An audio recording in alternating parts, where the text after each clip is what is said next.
Hello दोस्तों last week हमने mutual fund strategy में ये डिस्कस किया था कि वो क्या तीन चार चीजें हैं जो आपको करनी है जिससे आप अपना प्रॉफिट मैक्सिमाइज कर सकते हैं। आज दोस्तों हम बात करने वाले हैं कि वो क्या तीन चार कॉमन मिस्टेक्स है जो म्यूचुअल फंड इन्वेस्टर्स करते हैं जिसकी वजह से वो लंबे टाइम में अपनी वेल्थ क्रिएट नहीं कर पाते, और वेल्थ क्रिएट भी करते हैं तो वो जो उनका गोल होता है वो उसके पास तक नहीं पहुंच पाते।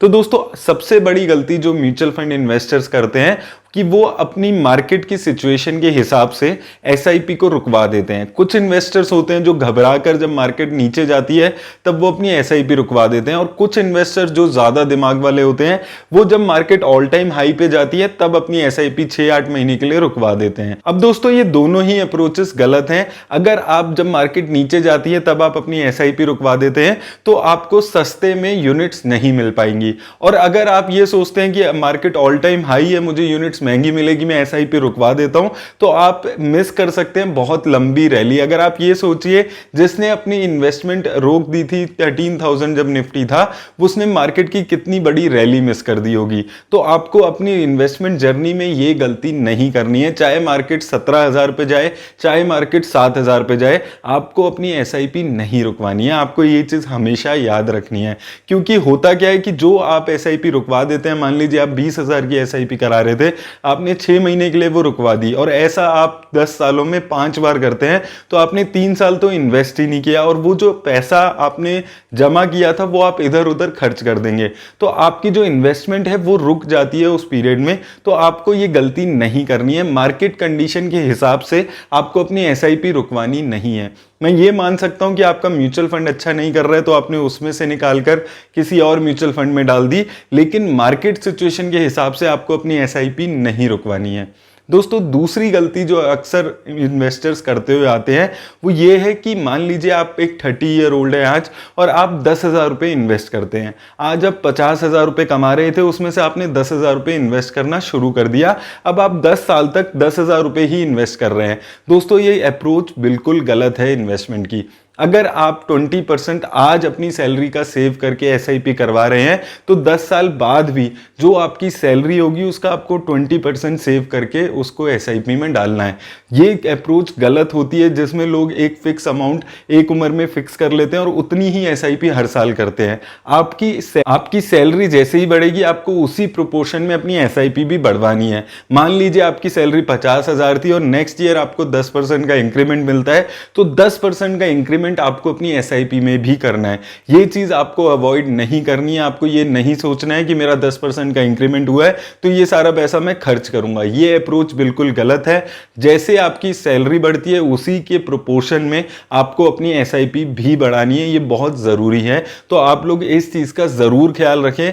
10-15 सालों में आपको वो 10% बचाया हुआ कुछ भी नहीं लगेगा, लेकिन जब आप लॉन्ग टर्म में उसको देखेंगे, 15-20 सालों में उसको जोड़ेंगे तो एक बहुत अच्छी वेल्थ आप लोग क्रिएट कर पाएंगे। दोस्तों तीसरी गलती जो इन्वेस्टर्स करते हुए आते हैं वो ये है कि वो रिटर्न्स के पीछे भागने लगते हैं। वो ये देखते हैं कि कौन सा म्यूचुअल फंड सबसे अच्छी रिटर्न दे रहा है, वो उसमें इन्वेस्ट कर देते हैं। फिर वो देखते हैं कि 2 महीने बाद कोई और म्यूचुअल फंड अच्छी रिटर्न दे रहा है, वो वहां से पैसा निकालकर उसमें डाल देते हैं। दोस्तों आपको ऐसा नहीं करना है। म्यूचुअल फंड्स में आपको जरूरी नहीं है आपने जो म्यूचुअल फंड खरीदा है वो अपनी कैटेगरी में नंबर 1 हो। आपको इस चीज में नहीं जाना है। आपको सिर्फ ये देखना है कि जो म्यूचुअल फंड आपने खरीदा है वो कंसिस्टेंटली अपने बेंचमार्क को बीट कर पा रहा है। बस इतना ही बहुत है। जरूरी नहीं है कि अगर आपने कोई लार्ज कैप कैटेगरी का फंड लिया है तो वो 5 सालों में, 3 सालों में, 1 साल में सबसे अच्छी रिटर्न देने वाला फंड हो सकता है वो 5वें नंबर पे हो। उससे आपको फर्क नहीं पड़ना चाहिए। आपको रिटर्न के पीछे ऐसे नहीं भागना है। आपको ये सोचना है कि आप जिस म्यूचुअल फंड में पैसा डाल रहे हैं वो अपने अगर बेंचमार्क को रेगुलरली बीट कर पा रहा है तो ये एक अच्छी बात है। आपको हर टाइम के बाद अपने म्यूचुअल फंड को चेंज करने की जरूरत नहीं है, क्योंकि आप अगर इतना फ्रीक्वेंटली अपने म्यूचुअल फंड्स को चेंज करेंगे तो आधा पैसा तो आपका टैक्स में और एग्जिट लोड देने में ही खर्च हो जाएगा और आप एक अच्छी वेल्थ क्रिएट नहीं कर पाएंगे।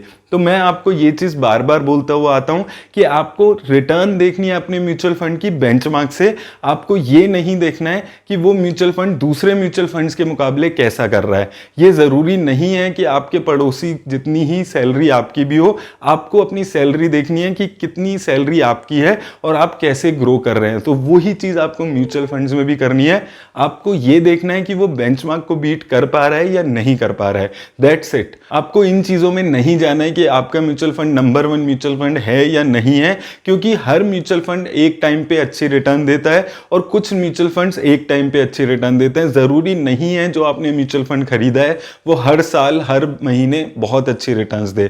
तो ये चीज आप जरूर ख्याल रखें। दोस्तों चौथी और आखिरी चीज जो यहां पर हम बात करने वाले हैं वो ये है कि अक्सर इन्वेस्टर्स लंबे टाइम में अपने पोर्टफोलियो को रीबैलेंस नहीं करते हैं। कि दोस्तों जैसे जैसे हमारी उम्र बढ़ती है वैसे वैसे हमारा जो रिस्क प्रोफाइल है वो भी चेंज होता है और हमारे चेंज होते हुए रिस्क प्रोफाइल के हिसाब से हमें अपने पोर्टफोलियो को भी रेगुलरली रीबैलेंस करने की जरूरत है। अब इस चीज को मैं एक छोटे से एग्जांपल से आपको समझाता हूं। मान लीजिए आज आप 25 साल के हैं और आपने उस हिसाब से अपना पोर्टफोलियो डिजाइन किया। आपने स्मॉल कैप फंड भी लिया है, आपने एक सेक्टोरल फंड भी उसमें लिया, आपने मिड कैप फंड लिया है, आपने ऐसे करके अपना पोर्टफोलियो बनाया। आप 25 सालों के लिए अपना पोर्टफोलियो मान लीजिए बना रहे हैं।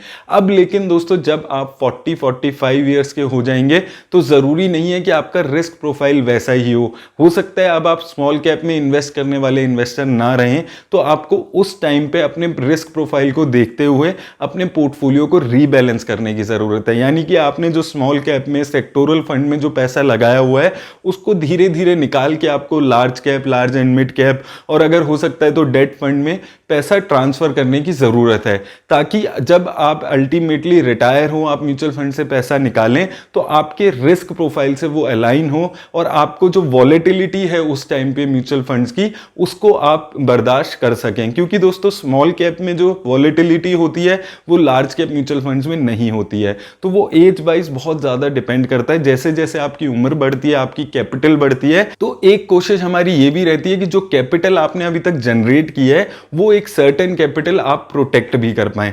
तो आप ये चीज जरूर देखें कि आपकी एज बढ़ते बढ़ते आप अपना जो पोर्टफोलियो है उसको रीबैलेंस भी कर लें। दोस्तों उम्मीद करता हूं कि ये 4-5 गलतियां जो मैंने देखी है अक्सर इन्वेस्टर करते हैं वो आप नहीं करेंगे और आप अपने लंबे टाइम में अच्छी वेल्थ ग्रो कर पाएंगे। मेरी तरफ से दोस्तों आज बस इतना ही। अगर आपको ये वीडियो अच्छी लगी हो तो इसे लाइक और शेयर करना ना भूलिएगा। धन्यवाद।